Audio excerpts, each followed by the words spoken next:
Upendo, tunasema upendo na nguvu ni kwa sababu kwanza upendo unaweza ukasababisha ukasamehewa dhambi. Kulingana na moyo wako wa upendo unaweza ukasababisha ukasamehewa dhambi. Bwana Yesu asifiwe sana.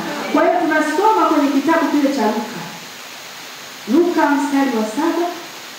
Luka sura ya 7 mstari wa 36.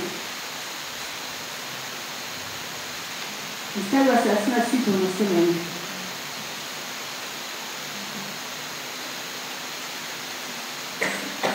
Unasema mtu mmoja katika Mafarisayo alimwalika ale chakula chake.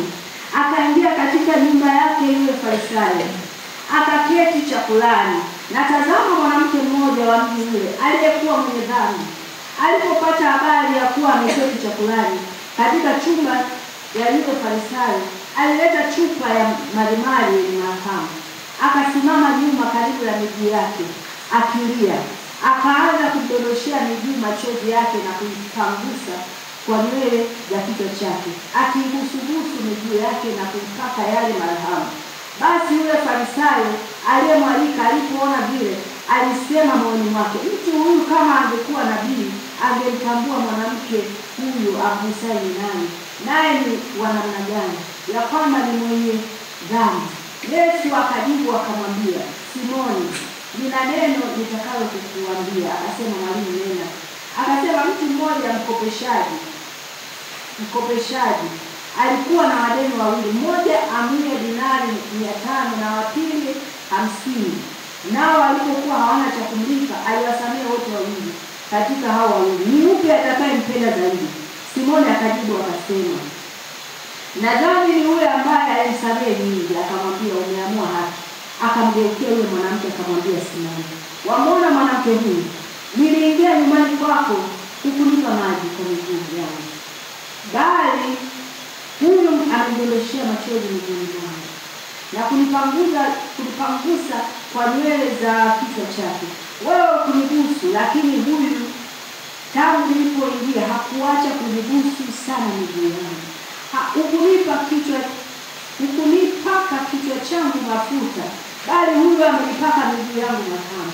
Kwa ajili ya hayo nakwambia, amesamehewa dhambi zake ambazo ni nyingi, kwa kuwa amependa sana.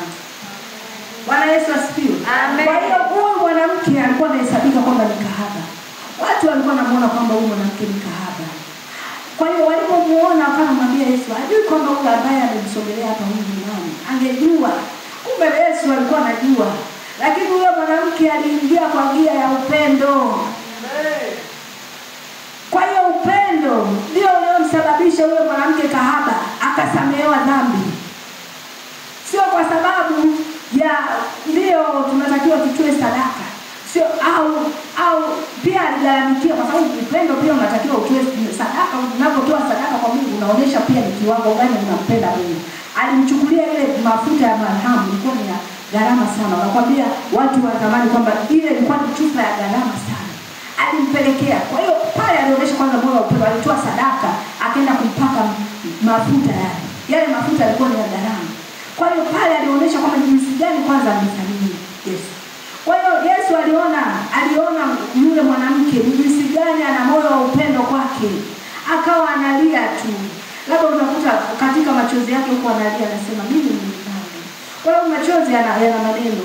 Mtu hawezi kukalia tu. Hawezi, unapolia ndivyo unapoongea, ndio maana machozi yanatoka. Kwa hiyo wewe utakuta kwenye yale machozi akati analia, labda alikuwa anaomba msamaha kwamba mimi ni mwenye dhambi, nimekusogelea. Na labda alikuwa anaongea maneno, ndio maana machozi akawa. Kwa hiyo Yesu aliona machozi yake analia ni kitu gani. Na ndio maana anasema lieni wanawake, kwa sababu anajua kwenye machozi tunaongea maneno. Amen.